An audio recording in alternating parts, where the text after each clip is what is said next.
إن الحمد لله نحمده ونستعينه ونستغفره ونعوذ بالله من شرور أنفسنا ومن سيئات أعمالنا من يهده الله فلا مضل له وما يضلل فلا هادي له وأشهد أن لا إله إلا الله وحده لا شريك له وأشهد أن محمدا عبده ورسوله صلى الله عليه وسلم ثم أما بعد السلام عليكم ورحمة الله وبركاته. Alhamdulillah, biz Allah'ın rahmeti bilen Cebrail hadisi şerhi bilen tanışımızı devam etamiz. Hem biz bugün Cebrail feriştenin aleyhisselam Peygamberimizge sallallahu aleyhi ve sellem berilgen birinci sıraundan qarıy başlarız. Cebrail ferişte Peygamberimizge deşip, ya Muhammed, akhbirni anil İslam, mena İslam hakkında haber itali, dedi. فقال رسول الله صلى الله عليه وسلم الإسلام أن تشهد أن لا إله إلا الله وأن محمدا رسول الله debeytti. İslam, ol senin Allah'tan başka ibadet kılarga layıklı bir ilah da yok. Hem Muhammed Allah'ın elçisi deyip şehadet getiruen deyip başlap jiberdi. Hemen şuşu İslam'ın bağınalarının birinci bağınasını qarab etəbiz. Ol da bulsa, Əşhədu ən la ilahe illallah və əşhədu ənə Muhammədən Rasulullah. Bu, İslam'ın birinci bağınası bulup isəplənə.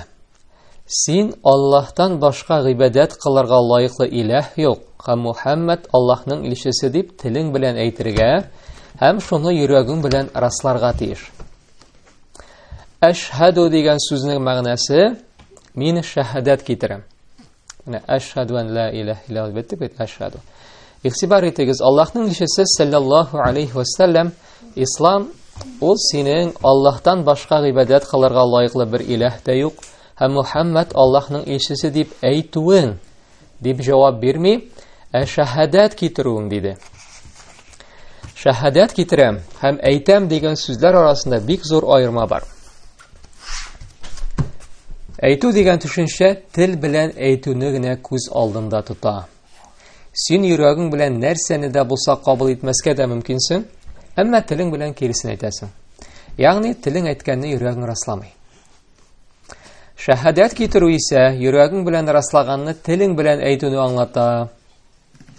Mesela Allah subhanahu ve teala münafiklar hakkında, bu El-Münafikun suresinin 1. ayetinde, İza ca'akal munafiquna qalu nashhadu innaka larasulullah wallahu ya'lamu innaka larasuluhu wallahu yashhadu innal munafiqina lakazibun. Ey Muhammed, münafiklar senin yanına kelgəç, sen Allah'ın ilçisi deyip şahadat getirəbiz, diler.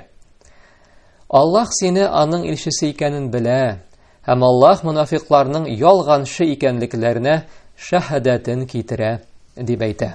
Yani Allah bari dik tilleri bilen gene eyteler, bunu yürekleri bilen rastlamaylar. Anlaşıldı mı? Mene bu münafiklar nerse dediler? Biz şahadat getiririz sen Allah'ın işisi. Lakin Allah nerse eyte? Siz yalğançılar diye. Ne için? Eğer de Allah etken bulsalar, biz seni Allah'ın işisi deyip eytebiz degen bulsalar, Allah da iyi dürüst beyteriyiz. Şunun da sizden Allah'ın işisi deyip eytesiz. Lakin bunlar biz şahadat getirəbiz dediler. Şahadat getirəm degen sözünün məqnəsi nərsə buldu? Şahadat getirəm demək, men yüreğim bilen bunu tanıyım. Şulay beyt. Yüreğim bilen tanıyım, sonundan bunu tilim bilen eytəm. Şulay beyt. Anlaşıldı mı? Mene bunun ayırması. Şahadat getirəm, hem eytem degen sözün. Bu tege gadi o inşiq sözüne tügül subhanallah. Tolarak etip etsek, şahadat getiru degen düşünce 3 ülüşten tura.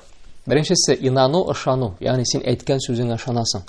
La ilahe illallah. Şundan da Allah'tan başka ibadet kılar layıklı ilah yok deyip. Şunu yüreğin bilen inangan nerseni tilin bilen eytesin. Hem üçüncüsü, bunun hakkında kimge de bulsa haber etu. Allah Ali İmran suresinin 18. ayetinde bulay deyip eyte. Şehidallahu ennehu la ilahe illa huve vel melaiketu ve ulul ilmi qaimen bil qist ла илаха илля хувал азизул хаким. Аллаһ гыйбадәткә үзеннән башка лаеклы илаһ юклыгына таныклык бирде. Ягъни шаһадат бирде. Фәрештәләр дә, гыйлем ияләре дә шулай эшләде. Гыйбадәткә аннан башка лаеклы илаһ юк, ул бөек құдрәт һәм хикмәт иясе. Әлеге аяттәге Аллаһ таныклык бирде. Шаһидаллаһу дидек бит. Менә бу сүзе, бу сүзнең мәгънәсе Аллаһ моның хакында кешеләргә хәбәр итте. Аллаһ моның хакында кешеләргә хәбәр итте. Шулай итеп, әгәр дә йөрәгең белән ышанып та, телең белән әйтмисең икән, ла илаһа иллаллаһ дип шаһадат китерүең кабул булмый. Әгәр дә катгый сәбәпләр булмаса, моның хакында кемгә дә булса хәбәр итмисең икән, бу очракта да ла илаһа иллаллаһ дип шаһадат китерүең кабул булмаячак. Катгый сәбәпләр дидек. Нинди катгый сәбәпләр? Мисал өчен,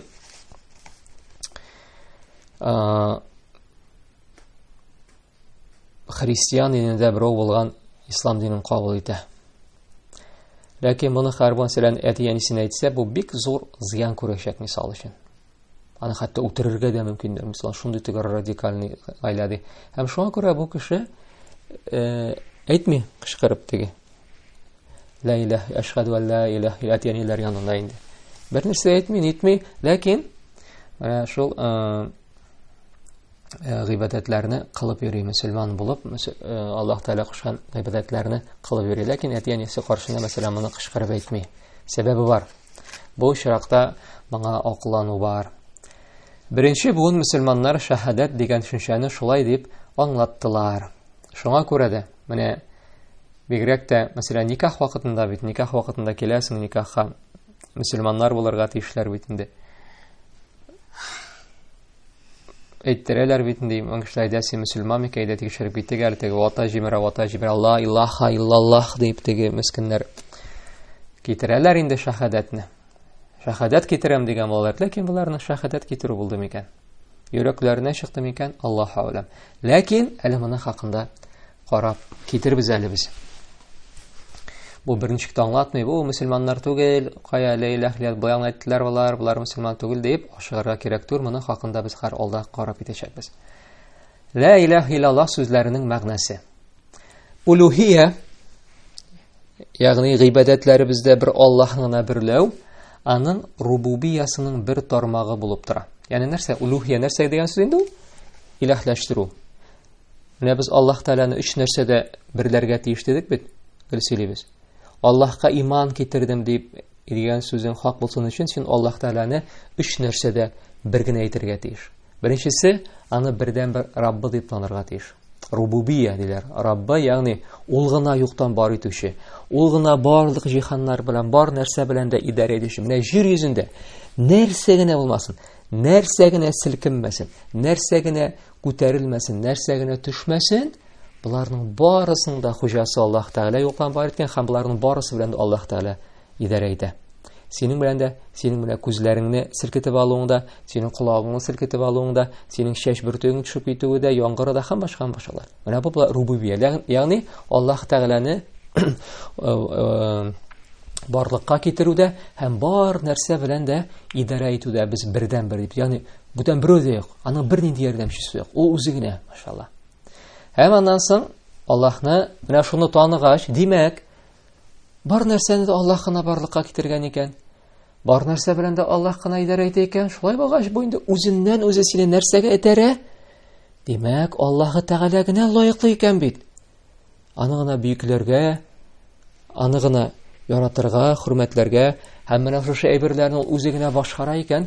Димәк, аннан гына сорарга кирәк. Менә шул әйберләр сиңа кирәк икән. Менә шу нәрсәдә сиңа ярдәм итсен дип. Бу инде була улуһия, ягъни Аллаһны иләһлектә берле, ягъни бер иләһ ул Аллаһ гына дип тану. Менә Шәйх Усаймин дә әйтә. Улуһия аның рубубиясының бер тармагы булып тора ди. Менә харанлык дип нәрсә дигән алда. Син Аллаһка гыйбадәт кыласың икән, димәк, аның Раббылыгын таныйсың булып чыга. Безнең өчен мәсәлән шунда иң беренче теге дәлил безне Аллаһка гыйбадәт кылырга әтәрә торган нәрсә булды соң.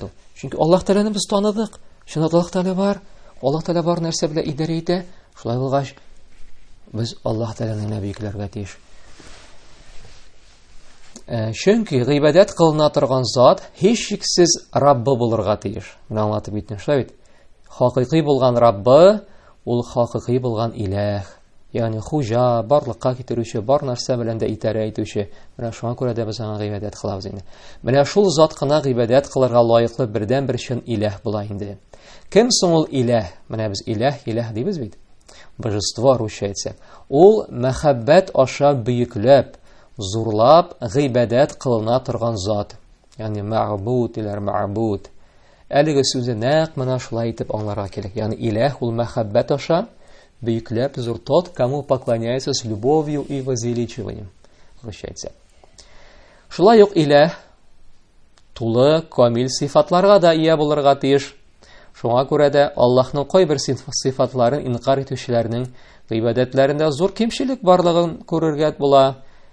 Алар бөтенләй булмаган затка гыйбадәт кылалар. Нигә алай? Чөнки Аллаһның сифатларын кире кагып, аның камиллеген кире кагалар. Сифатлары булмаган затка гыйбадәт кылалар. Димәк, булмаган әйбергә гыйбадәт кылалар. Аңлашылдымы? Бар шундый адашканнар, Җәхмитләр, Муътазиләләр, һәм шуларның туганнары дип әйтик. Алар нәрсә диләр? Кайберәүләр бөтенләй Аллаһ Тәгаләнең кайбер сифатларын кире кагалар. Аллаһның сифатлары дигән нәрсә инде ул? Аллаһ ишетүче. Аллаһ Тәгаләнең исемнәре бар. Аллаһның һәр исеме аның сифатына күрсәтә. Ләкин Аллаһ Тәгаләнең сифатлары күп. Мәсәлән, Аллаһның исеме бар, Әс-Сәмиъ, ишетүче.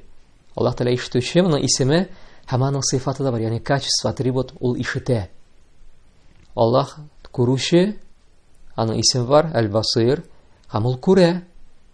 Ул Хай, мәңге тере исеме, һәм сифаты бар, ягъни камил яшәү белән яшәүче.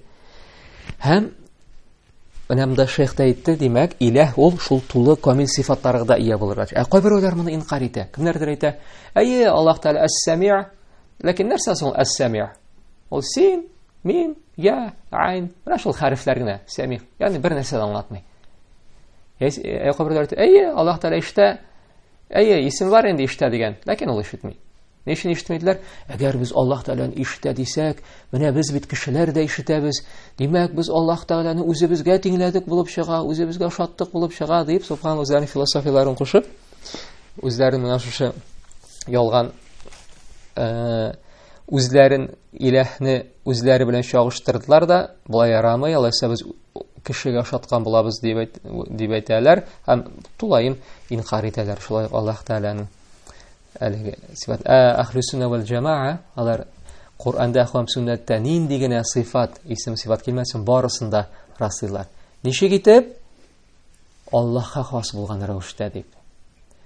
Аллаһ Тәгалә ишетәме? Ишетә. Ничек ишетә?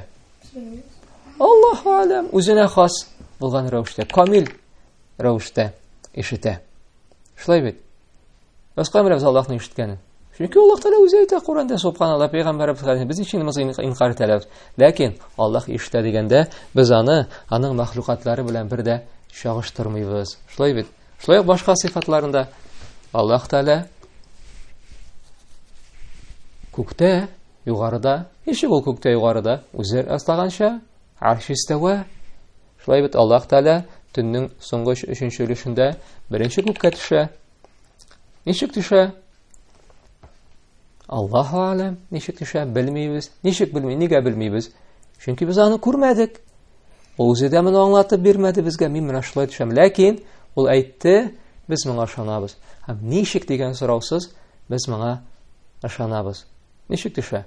Аллаһу алам. Үзенең бөеклегенә хас рәвештә.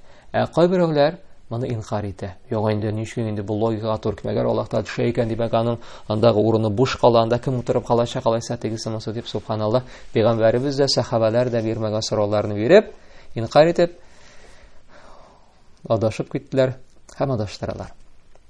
Шейх Усаймин дәвам итеп әйтә. Раббы камил тулы сифатларга ия булырга тиеш. Чөнки гыйбадәт әлеге сифатлар аша кылына. Әйе, машалла. Ни өчен ул Илаһ?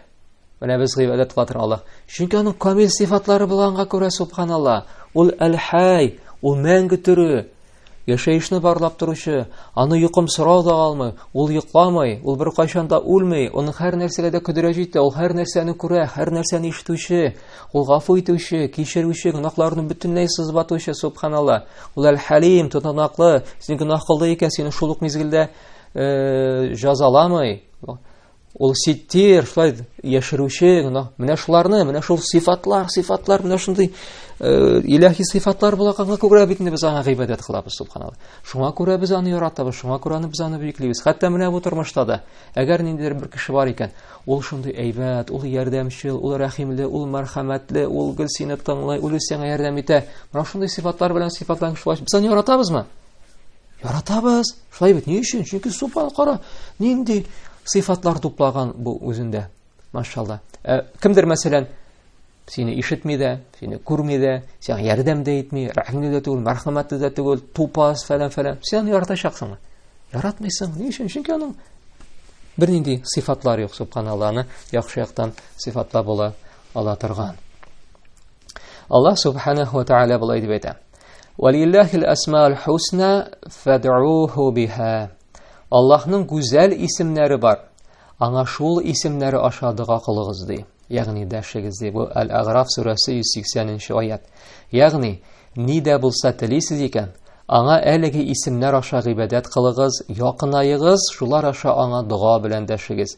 Монда дуаның ике төре дә керә. Дуа, аны ике төре бар. Дуаул мәсьәлә һәм дуаул ибадә диләр. Дуаул мәсьәлә ул Аллаһтан ни дә булса сорау. Менә үзеңнең кулларыңны күтәреп Аллаһтан ни дә булса сорау. Яисә инде пәйгамбәребезнең менә хәдисләрендә килә бит, пәйгамбәребез нәрсәләр сораган. Шулай итеп Аллаһтан сорау. Ягъни я Раббым, шуны бир, я Раббым, булай ит дип. Һәм икенчесе дуаул ибадә. Ягъни нәрсә инде ул? Гыйбадәт дуасы. Гыйбадәтнең үзе, ягъни шушы гыйбадәтең аша әйтерсең лә син Аллаһтан хәерлелек сорыйсың. Мисал өчен, намаз уку, ураза тоту, әти-әнигә күркәм мөнәсәбәт кылу аша син Аллаһтан гөнаһларының кичерелүен, җәннәт әһле булуын сорыйсың. Менә шушы гамәлләр бәрабәренә. Әлеге хәдистә Аллаһның элчесе саллаллаһу алейхи ва саллям, ислам ул синең Аллаһтан башка гыйбадәт кылырга лаеклы бер илаһ тә юк дип шаһадат китерүең диде. Ягъни Аллаһның мәхлукатлары, ягъни нәрсә Аллаһның мәхлукаты? Аллаһ Тәгалә барлыкка китергән нәрсәләр. Бар нәрсәдә Аллаһның мәхлукатлары булып тора. Ягъни ла илаһа иллаллаһ дип әйтәбез икән, син нәрсә аңларга тиеш? Аллаһның мәхлукатлары арасыннан гыйбадәт кыла торган бер нинди илаһың да булырга тиеш түгел. Аллаһка якын булган фәрештә дә, җибәрелгән пәйгамбәр дә, кояш та, яки ай, агач, таш, коры җирдә, диңгездә, әүлия дә, изге бәндә дә, шаһид булган кеше дә, Аллаһтан башка гыйбадәт кылырга лаеклы бер илаһ та юк. Менә без бүгенге көндә күрәбез бит инде. Кемгә генә, субханалла, нәрсәләргә генә гыйбадәт кылмыйлар. Әле үзләрен мөселман дип санап йөргән кешеләр, менә бездә, субханалла, менә бу әле җаһилияттә Аллаһның кем икәнен белмәгәндә, исламның нәрсә икәнен белмәгәндә, нәрсәләргә генә ышанып бирмәдек бит инде, субханалла. Муйнсаларда тагы бер идек, менә бу күз тиюдән саклый дигән булып. Менә монысы фәлән дигән булып. Менә экзаменга барганда аяк табанасына 5 тиен акча салырга кирәк икән дип. Менә бу синең илаһың булган. Ни өчен? Чөнки син менә шушы 5 тиен акчага өметләнгән булгансың. Янәсе, менә бу 5 тиен акчаны хәзер мин аяк табанасына салам да, менә миңа теге удача килә, миңа уңыш килә һәм мин имтиханны янәсе биреп чыгам. Әйе, бу вакытта без Аллаһтан да сорый идек. Эй Аллаһ, әйбәт кенә экзаменны биргән. Ләкин Аллаһ белән янәшә тагын кемнедер кыстырганбыз. Ягъни менә шушы тимер акчага да ышанып, өметләнеп яткан булганбыз, субханалла. Шәйбәт тагын ниндидер бер үләннәр бар. Менә яфракларында рухимәтән бер үлән, янәсе бу өйне шайтан кирүдән саклый. Бигә элеп калар. Бездә элек ташый дигән өйгә. Белмәгәндә, субханалла. Белмисең, җаһил аңламыйсың. Менә син яне шулай ук нишләгәнсең? Аллаһ Тәгаләне менә шушы үлән белән янәшә, Аллаһка менә шу үлән белән янәшә гыйбадәт кылгансың. Янәсе, менә бу үлән дә шайтандан саклый. Субханалла. Чигенде үлән шайтаннан сакласын, әгәр үзендә саклый алмаган икән, мин үзеп алып кердем, чигенде үзен сакласын. Һәм мисалын бик күп китереп була. Субханалла, башка диннәрдән кергән, менә бу татарлар инде, ой мескеннәр, субханалла, башка диннән кергән күпме хорафатлар, күпме нәрсәкәйләр менә татарларның, винегрет, субханалла. Кемгәдер керәсең, финшуй, миншуй дип утыра. Менә монда картинканы менә бу якка алырга ярамый икән. Менә чишмә елга төшкән картинка бар икән. Ул тегендә көнчыгыштамы, көнбатыш якындагы стенага эленергә тиеш икән. Фәлән җиргә эленсә, өйгә кайгы килә, кеше үлә икән анда. Әллә менә тагын полтыр-полтыр кыңгыраулар килде икән. Теге дельфин эленгән кыңгырау булса фәлән була, тегендә кыңгырау булса фәлән була. Тагын субханалла, нәрсә гөберле бакалар, авызларына акча капкан, янәсе ниндидер Будда, ниндидер субханалла, әллә нинди төрки халыклар, ячмасам төрки халыктан ингән булган дисәң әле, ансы да ярамый. Әллә нинди, әле Малайзия, Будда ягында килгән әле гөберле бакалар субханалла үзләрен мөселман татар дип аткан кешеләрнең иләрендә тора субханалла. Нәрсә кей бу? Бу акча китерә ди. Акча китерә субханалла. Менә шуңа да шәйх әйтә, Аллаһның мәхлукатлары арасыннан гыйбадәт кыла торган бер нинди илаһың да булырга тиеш. Бу илаһ менә булар. Ни өчен илаһ? Чөнки син аларны бийеклисең, син аларга өметләнәсең, син аларга яратасың, син аларга ышанасың. Менә шуның аркасында миңа менә акча киләчәк, менә шуның аркасында минем белән шул булачак дип. Аллаһ субханаһу ва тааля бардык пәйгамбәрләрен дә әлеге сүзләр белән җибәрде. Ва ма арсална мин qablika мир расулин илля нухи илейхи аннаху ла илаха илля ана фа'будун. Эй Мухаммад, миннән башка гыйбадәт кылырга лаеклы бер илаһ та юк. Шулай булгач, бер миңа гына гыйбадәт кылыгыз дигән вахины ирештермичә торып, без сиңа кадәр бер генә пәйгамбәрне дә җибәрмәдек. Менә бар пәйгамбәрләр дә менә шуның белән килгәннәр. Шулай ук Аллаһ субханаһу ва тааля булай дип әйтә: "Ва лaqad ba'athna fi kulli ummatin rasulan an ya'budullaha wajtanibut taghut." Без бит һәрбер уммәткә, ягъни кавымга, халыкка, сез Аллаһка гына гыйбадәт кылыгыз һәм тагуттан шитләшегез дип әйтүче илче расул җибәргән идек ди. Бу Ан-Нахл сүрәсе 36-нчы аят, алдагысы безнең Әл-Анбия сүрәсе 25-нчы аят булды. Менә карагыз, Аллаһ Тәгалә нәрсә ди? Без бит һәрбер уммәткә ди, кавымга, халыкка. Аллаһу а'лам. Бәлки менә безнең әби бабайларга кемнәр булганбыздыр электеге төркиләр, анда булгарлар, кемнәр безнең әби бабайларга да Аллаһ Тәгалә җибәргән булган илчеләр, пәйгамбәрләр. Нәрсә ди? Бер Аллаһка гына гыйбадәт кылагыз һәм тагуттан шитләшегез дип. Нәрсә соң ул тагут? Утыра әле түгендә. Нәрсә соң ул тагут? Менә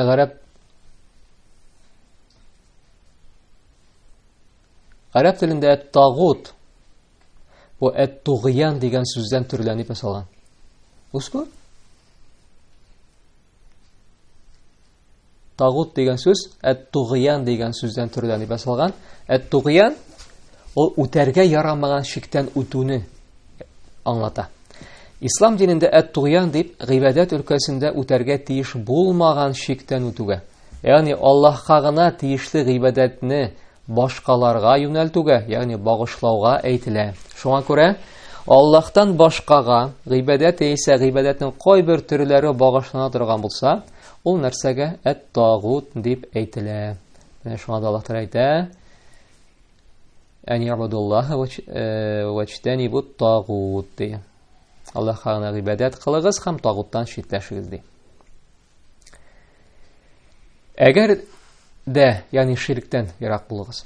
Әгәр дә кеше бу аятларны хакыйкый рәвештә тормышка ашырса, аларны йөрәгеннән әйтсә, шушы шаһадәт аннан таләп иткән мәгънәләргә ябышса, аларга ышанса һәм изге гамәлләр кылса, бу чагында ул әлеге сүзләре сәбәпле җәннәткә керәчәк ди Шейх Усаймин. Менә монда бер аңлатманы да берип китик әле. Менә ла илаһ иллаллаһ дигән сүзләрне карап киттек бит инде. Ни кызганыч, бүгенге көндә күп мөселманнардан, хәтта ислам уку йортларында укучылардан да ла илаһа иллаллаһ нәрсәне аңлата дип сорасаң, алар Аллаһтан башка барлыкка китерүче юк дип җавап бирәчәкләр. Яни нет создателя кроме Аллаха. Дөрес сүзләрме бу? Юк, әлбәттә. Әйе, Аллаһтан башка барлыкка китерүче беркем дә юк. Әмма Аллаһның илчесе саллаллаһу алейхи ва саллям ла илаһа илляллаһ дип әйтеп, шуны күз алдында тотканмы соң? Юк. Шулай ук Аллаһтан башка илаһ юк дип тә әйтәләр. Менә без татарлар әйтәләр инде, татарлар әйтәбез инде. Ягъни ла илаһа илляллаһ ничек дип әйтәбез? Аллаһтан башка Аллаһ юк. Аллаһтан башка илаһ юк. Русча әйтсәк, нет Бога, кроме Аллаһа дип зиме? Дидек, дип әйтәләр. Бу да дөрес түгел. Ничек инде Аллаһтан башка илаһлар булмасын? Илаһлар бит бик күп. Карагыз, кемнәргә, нәрсәләр генә табылмыйлар бүгенге көндә? Кояшка, йолдызларга, агачларга, рәсем сынымнарга, харафатларга, үлгән кешеләргә, каберләргә, изгеләргә, пәйгамбәрләргә, үзләренең нәфесләренә. Аллаһтан башка илаһларның барлыгын Аллаһ субханаһу ва тааля үзе әйтә. Мисал өчен, Худ сүрәсенең 101-нче аятын карап китик. Раббыңның газабы килгәч, Аллаһтан башка гыйбадәт кылган, ярдәм сорап дәшкән илаһләре аларга бер ничек тә ярдәм итә, ягъни саклый алмадылар ди. Аллаһ субханаһу ва тааля булай дип әйтә шулай ук: "Әллә соң аларның Аллаһтан башка илаһләргә гыйбадәт кылган мөшрикләрнең, ягъни безнең газабыбыздан саклый ала торган илаһләре бармы? Алар, ягъни ялган илаһләр, хәтта үзләренә дә ярдәм итә алмыйлар. Һәм безнең газаптан аларны беркем дә саклап кала алмас" ди. Монысы Әл-Анбия сүрәсе 43-нче аят. Шулай ук Аллаһ субханаһу ва тааля булай ди: "Аллаһ белән янәшә бер нинди илаһләргә дә гыйбадәт кылма", ягъни дуа белән дәшмә. Әл-Касас сүрәсе 88-нче аят. Димәк, Аллаһтан башка да илаһләр бар икән. Әмма алар ялган илаһләр, хак булган илаһләр түгел. Аларның берсе дә гыйбадәт кылырга лаеклы түгел. Моның хакында Аллаһ субханаһу ва тааля үзе әйтә. Чөнки бу Хаҗ сүрәсе 62-нче аят. Чөнки бу, ягъни югарыда, менә бу Хаҗ сүрәсенең югарыдагы аятларында телгә алынган Аллаһның куәте, аның бар нәрсәндә белүе, аның тарафдарларына булган ярдәме янәсе. Аллаһ хак илаһ булганы өчен. Ягъни Аллаһ әйтә, чөнки бу Аллаһ хак илаһ булганы өчен. Һәм мушрикләрнең Аллаһтан башкага гыйбадәт кылган, ягъни дуа белән дәшкән нәрсәләре ялган булганы, һәм шулай ук Аллаһ бар нәрсәдән дә биек ва бөек булганы өчендер ди. Шулай итеп, ла илаһа илляллаһның хакыйкый мәгънәсе ничек буласын? Аллаһтан башка гыйбадәт кылырга лаеклы илаһ юк. Аллаһ бер үзе генә гыйбадәткә лаеклы, калган ялган илаһләрнең берсе дә моңа лаек түгел. Һәм бер генә мисал хәтта. Әгәр дә әйтә калсалар, ни өчен менә бу ялган илаһләр нәрсәне алмасын? Ни өчен алар гыйбадәт кылырга лаеклы түгел? Бер нәрсә белән генә дә без алар инкар итәбез. Чөнки ул бер нәрсә дә барлыкка китермәгән. Битте китте. Менә шуның өчен генә дә, хәтта менә бер сәбәп өчен генә дә без Аллаһ Тәгаләне бөекләргә яратырга тиешбез. Башка меңләгән сәбәпләрне хәтта китермәсәк тә. Иң беренчесе, потому что он не создатель. Чөнки ул барлыкка китерүче түгел. Битте китте. Сән кайдадыр күселәргә, тышканнарга гыйбадәт кылалар Индия ягында. Сыерларга. Нигә аларга гыйбадәт кылырга ярамый? Кемдә әйтергә мөмкин? Нигә менә бит нинди янда әкиятләр язганнар, нинди фильмнар нифләт, нигә аларга гыйбадәт кылырга? Бер генә ни. Ул тудыручымы? Ул юктан барлыкка китергәнме берәр нәрсәне? Юк, все бетте. Сау булыгыз. Ассаламу алейкум.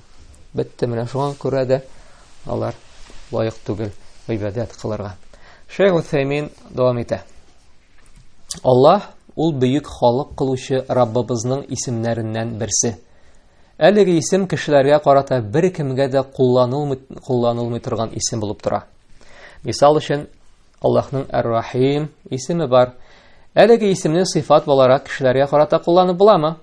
Бу кеше рәхимле, мәсәлән, мәрхәмәтле дип әйтергә мөмкинме? Мөмкин.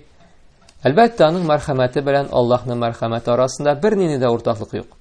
Әмма Аллаһ исеме, шулай ук Рахман исеме дә бары тик Аллаһка карата гына кулланыла. Мәсәлән, син Аллаһ кешеләргә ничектер Аллаһ бу нәрсә кәйме дип әйтә алмыйсың. Менә кайберәүләр субханаллах шундый нәрсә әйтә, ишеткән бар, үзебез дә ахмак булганда андый сүзләр кулланган булды. Мәсәлән, ниндидер өлкәдә теге бөек кеше бар, зур дәрәҗәләргә ирешкән кеше. Һәм шуны, мәсәлән, нәрсә диләр? Мәсәлән, Габдулла Тукай хакында бер шагыйрь нәрсә дигән? Тукай ул шигъриятның, татарның шигъриятының Аллаһы дип, субханаллах. Астагфирулlah. Тукай шигъриятның, татарның шигъриятының нәрсәсе Аллаһы дип, субханаллах. Ягъни инде бу мискин үзенчә нәрсә әйтергә тиеш булган, то есть, ягъни татар теге шигърият өлкәсендә Тукай шул кадәр теге бөек дәрәҗәләргә ирешкән, шул кадәр теге күңелләрне ачып җибәргән дип әйткән, дип әйтик, теге халыкның шул кадәр зур дәрәҗәгә ирешкән дип әйтәсе килгән инде моны. Һәм шуңа күрә моны шул кадәр зурлап, биекләп әйтер өчен, янәсе бу Аллаһ дигән исемне кулланган инде. Ягъни шигъриятның Аллаһы бу, янәсе, астагфирулlah. Бу ярамый, һәм бу кешене дә инде субханаллах мискин гыйлеме юк инде, гыйлеме булса, шундый сүзләр әйтмәс иде бит инде. Шулай ук Аллаһның бар исемнәре дә шушы исемгә бәйләнеп килә. Ул исемнәр Аллаһны сыйфатлый һәм һәр вакыт аның артыннан килә. Киресенчә әйтергә ярамый. Мәсәлән, без Аллаһ, ул Әс-Сәмиъ, күрүче дибез. Аллаһ, ишетүче, Әс-Сәмиъ. Аллаһ Әл-Басир, күрүче дибез. Шулай бит. Аллаһ ишетүче, Аллаһ күрүче. Киресенчә ярамый. Мәсәлән, без Аллаһ ишетүче, ул Аллаһ, күрүче, ул Аллаһ диергә тиеш түгелбез. Иң башта Аллаһның исемен, чөнки бар исемнәр дә менә шушы Аллаһ исеменә бергә. Мәсәлән, без уртага куйсак Аллаһ дигән исем, һәм киткәндә китә инде стрелкалар. Әс-Сәмиъ, Әл-Басир, Әл-Хай, Әл-Кайюм, мәсәлән, һәм башкалар. Аңлашылдымы? Менә монда да күрәсез, менә Аллаһ уртада тора һәм китә инде чук-чук стрелкалар. Менә карагыз, менә мөһим сорау. Игътибар итегез. Сорау. Әгәр дә кеше ла илаһа илляллаһ дип шаһадат китерә икән, бу сүзләр аны ислам диненә кертәме? Ул кеше мөселман буламы? Ягъни ла илаһа илляллаһ дип әйтә икән, монда шаһадат китерә дип әйтү артыграктыр, әйтә икән. Җавап: әйе. Хәтта бу кеше әлеге шаһадатны нинди дә булса башка максат белән әйтте, ялганлады дип уйласак та. Мәсәлән, никах. Бер Иван, христианин, муенында тәрисе тора, ләкин никахка гына тәрисен салган да килгән бу. Мин ди, менә бу мөселман кызына өйләнәм ди. Ислам динен сиңа кабул итәргә кирәк. Ярар ди, нәрсә эшләргә кирәк? Ла илаһа илляллаһ Мухаммад Расулуллаһ, вообще без проблем ди, әйдә язып бир миңа кагаз битенә ди, хәрәйтәм мин бу сүзләрне ди. Мәсәлән, аңлатты, кемгә хәзрәт аңлатты, менә шулай. Аллаһтан башка гыйбадәтләр лайыклы илаһи. Аңлатып бирде. Ризамы дитек? Риза ди, әйдә. Әшһаду ан ла илаһа илляллаһ ва әшһаду анна Мухаммадар Расулуллаһ дип әйтте бу. Менә бу кеше мөселман булдымы? Ул өйләнер өчен генә әйтте. Никахтан соң теге тәрисен тага да куя. Менә без, менә әлеге моментта бу кешеләрне ничек дип карыйбыз? Менә Шейх Уфәймин дәвам итә. Ягъни ла илаһа илляллаһ дип шаһадат әйткән кеше мөселман буламы? Шейх әйтә, әйе ди. Хәтта бу кеше әлеге шаһадатны нинди дә булса башка максат белән әйтте, ялганлады дип уйласак та. Бу сүзләребезгә дәлил буларак билгеле булган тарихны китереп була. Мөселманнар белән мушриклар арасында барган сугыш вакытында бер мушрик күп кенә мөселманнарны үтерә. Һәм Усама бин Зайд радиллаһу анһума аның артыннан куа китә. Һәм әйдә сәр Усама бин Зайд хакында сөйләп киттек. Кем бу Усама бин Зайд? Абу Мухаммад Усама бин Зайд бин Харис. Аллаһ илчесенең саллаллаһу алейхи ва саллям сөйкле сахабасы. Һәм шулай ук Аллаһ илчесенең саллаллаһу алейхи ва саллям сөйкле сахабасының улы. Пәйгамбәрбез саллаллаһу алейхи ва саллям вафат булганда Усамага 20 яшь була. Айбер чаныкларда килә 17 яшь була дип. 17 яшь була, 20 яшь була. Һәм шуны әйтеп кирәк, субханаллах, пәйгамбәрбез үлгән вакытында, пәйгамбәрбез моны саллаллаһу алейхи ва саллям үлгән алдыннан зур военный отряд, хәрби отрядка башлык итеп куя. Главный командующий, субханаллах. 17 яшьлек малай, монда менә 20 дип килә. 17 ме, 20 ме, кем генә алмасын? Умар, Абу Бакр кебекләр өстеннән идарә итә, субханаллах. Главный командующий. Зур отрядны алып китә римлыларга каршы сугышырга, машаллах. Һәм уңышка ирешеп кайта. 17 яшендә. Сиңа ничә яшь? 13. 4 елдан соң зур армияны җитәкләп алып китәләсеңме? Син түгел, мин дә алып китәлмим. Менә нинди булганнар сахабалар, машалла. Нинди булганнар сахабалар? Борыннарына селәгә авызы бирмәгәннәр. Егет булып, мужчина булып үскәннәр, машалла. Алар инде 9-10 яшендә өйләнә торган булганнар. Хәтта шундагы ул чордагы илгәре менә Шейх Абу Яхинда тыңлап киттек бит никахны. Менә әнин белән тыңладык. 21 яшьтә кызлар, хатын-кызлар инде әби булганнар. Бәсеме 21 яшендә әби булганнар. Оныклары булган 21 яшьләрендә, машалла. Ә менә сахабалар 10 яшьләрендә инде өйләнә торган булганнар малайлар. Чөнки алар уже ир булганнар, мужик булганнар, машалла. 10 яшендә. Сиңа ничә яшь? Сен айык. Сен малай түгел. Сен 11 яшь, ләкин сен малай түгел, машалла. 10 яшь. Менә 11 булды. Күрәсеңме, субханалла. 17 яшендә Усама бин Зейд.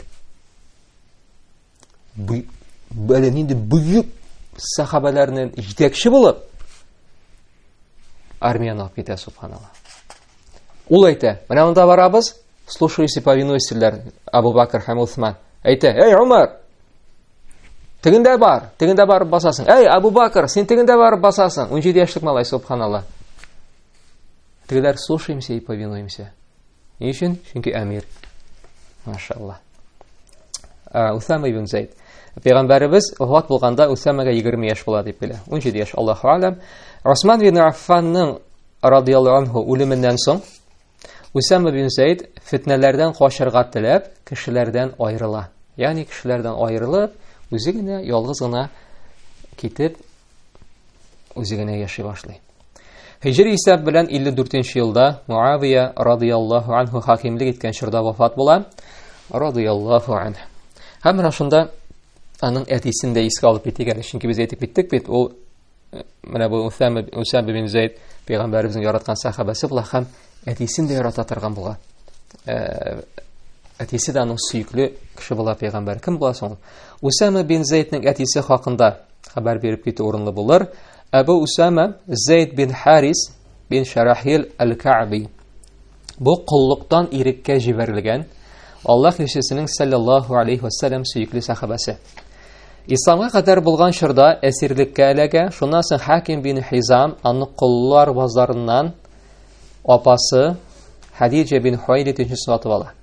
Соңыннан Хадиджа аны Аллаһ елчесенә бүләк итә, саллаллаһу алейхи ва саллям, ул аны куллыктан азат итә.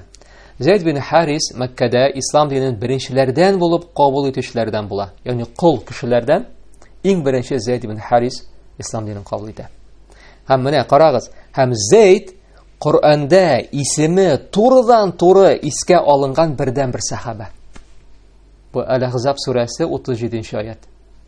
Анда Аллаһ Тәгалә Зейд дип конкрет исемен әйтеп, исеме белән дәшә. Коръәндә, субханалла, бердән-бер сахаба исеме телгә алынган. Машалла. Кем ул? Зейд бин Харис. Әл-Ахзаб сүрәсе 37-нче аят. Ул һиҗри исәп белән 8-нче елны Шам җирлегендә Мут сугышында шәһид була. Аллаһ аннан разый булсын. Амин. Һәм әдә дәвам итәбез, Шәйх Утәйминнең сүзләренә кайтабыз. Менә шул мушриклар, бер мушрик бик күп мөселманнарны үтерә башлый һәм Усама бин Зейд моның артыннан куа китә. Куып тоткач, аны үтерергә дип кылышын күтәрү була. Әлеге мушрик ла илаһа иллаллаһ дип әйтә. Ягъни субханалла, бу моңа кадәр күп мөселманнарны үтерде һәм Усама бин Зейд моның артыннан чабып кештегедән чабып китте. Һәм теге каядыр килеп бер тупикка моны ягәмне куып тотты моны Усама бин Зейд һәм теге кылышын күтәрде, һәр моны сугышамын үтерәм дип һәм теге мушрик әйтә ла илаһа иллаллаһ. Аңлыйсызмы картинаны? Әмма Усама ул әлеге сүзләрне бары тик гомерен саклап калыр өчен генә әйтте дип уйлап, аны үтерә. Әлеге хәлне Аллаһның илчесенә саллаллаһу алейхи ва саллям сөйләп биргәч, ул саллаллаһу алейхи ва саллям, син аны ла илаһа иллаллаһ дип әйткәннән соң үтердеңме? Дип кат-кат сорый башлый. Ягъни бик күп мәртәбә кабатлый. Син аны ла илаһа иллаллаһ дип әйткәч үтердеңме? Син аны ла илаха илляллах дип әйткәннән соң үтердеңме? Һәм Усама, эй Аллаһның илчесе, ул бит бу сүзләрне бары тик үлемнән котылып калыр өчен генә әйтте ди. Әмма Аллаһның илчесе саллаллаһу алейхи ва саллям, син аны ла илаха илляллах дип әйткәннән соң үтердеңме дип кабатлавын дәвам итә. Шушы хәлдән соң Усама, шул чагында мин моңа кадәр мөселман булмаган, хәзер генә ислам кабул иткән булсам иде дип уйлап куйдым ди. Усаманың бу сүзләрне әйтүенең сәбәбе, ислам кабул иткәннән соң кешенең бар булган гынаһлары кичерелә.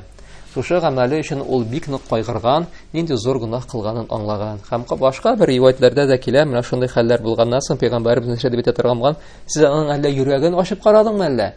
Син аның әллә йөрәген әйткән булганнар, ул бит исән калыр өчен генә ла илаха илляллах дип әйтте. Ул бит кафир иде, ул бит мөшрик иде. Һәм пәйгамбәрбез дә, син аның йөрәген ачып карадыңмы ни? Каян беләсең син йөрәгендә нәрсә булганын? Ник үтердең син аны ла илаха илляллах дип әйткәч, шулай сүгә торган булган, әрли торган булган, бик нык ачу килә торган булган пәйгамбәрбезнең саллаллаһу алейхи ва саллям. Получается, если было... Татарча. Мусульман болса, ул ла илаха илляллах әйткәч, то ул бит аны үтерде. Получается, ничек мусульман үтерде, если ул прям реально хотел стать мусульманином, Инде шуңа күрә дә менә бик куркыныч хәл булган, шуңа күрә дә менә бик нык кайгырган, бик нык үкенгән Усама шушы сүзләрдән соң.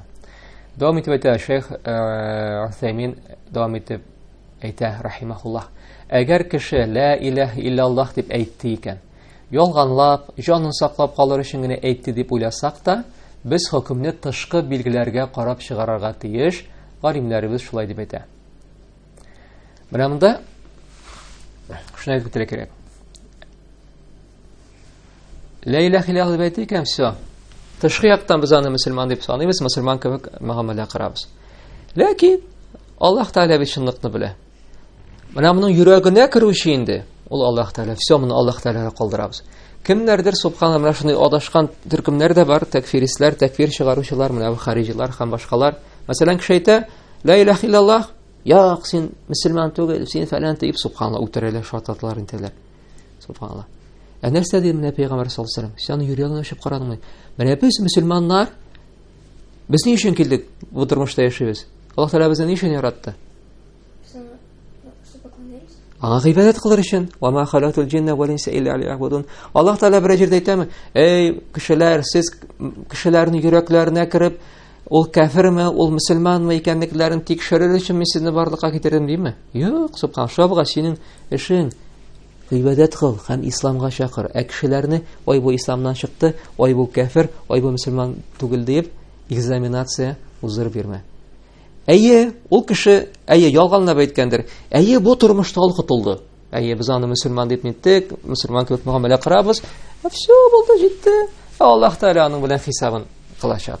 Ялганлаганмы ул, ялганламаганмы ул? Шуңа күрә бу мәсьәләдә бик нык сак бул, бик нык сак бул. Кеше ла илаха илляллах дип әйтте икән, син кафир дип әйтүдән сак булырга кирәк, субханаллах. Әйе, чөнки пәйгамбәр нәрсә диде? Әгәр дә мөселман кешесенә кафир дип әйтте икән, икесенең берсе ди. Яисә теге кеше шуннан да кафир булган. Яисә менә кафир дип әйткәнгә үзе соңыннан кафир булып үләчәк. Аллаһ сакласын. Менә инде куркыныч хәл, субханаллах. Шуңа күрә менә бу ишекләрне бөтенләй ачмагыз. Бу сезнең өчен бөтенләй кирәк түгел. Аның белән галимнәр шөгыльләнә. Менә сиңа нинди нәрсә, менә ярар, ул кафир ди. Син аны мөселман түгел, кафир ди. Менә нәрсә бирә ул сиңа? Урысча, что ты выиграл? А? Бер нәрсә дә. Аның карау, субханаллах, син үзең кафир булып үләргә мөмкинсең. Үзең кафир булып үләргә мөмкинсең, Аллаһ сакласын. Шуңа күрә бу ишкә керүдән сак булыгыз. Бөтенләй менә бу теманы, бөтенләй бу галимнәрнең. Кемнәр әйтә икән? Менә теге кафир, субханаллах, шундый кешеләр бар. Мәсәлән, гаишниклар, мәсәлән, татар кешесе, мәсәлән, анда Абдурахманов анда, мәсәлән, Илсур фәлән дигән тегесенсә, мин мөселман ди, күрәләр. Бу кафир. Тагыз законнары белән әйтә, бу кафир. Астагфируллах, субханаллах. Кая чыгасың син? Кирәкме ул сиңа, субханаллах? Кая керәсең син? Намазыңны укы, якыннарыңа кафир икән, менә субхан, давай, Исламга чакыр, әгәр кафир икән. Аңлат аңа диннең асылын аңлат, тәүхиднең асылын аңлат, пәйгамбәребез белән таныштыр. Тегесе кафир, мосы кафир дип, теге тамга су бирүдән эше юк. Чакыр иде кафир икәнне. Менә шуның өчен син килдең. Ергә тәүхидне таратырга. Дәвам итәбез. Монда тагын бер мөһим мәсьәләне әйтеп китәргә кирәк ди Шәүсәймин. Ла илаһа иллаллаһ сүзен әйтеп кеше исламны кабул итә.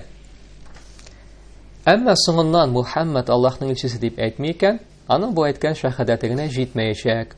Ул кеше тагын Мухаммад Аллаһның илчесе дип тә шәһадәт китерергә тиеш.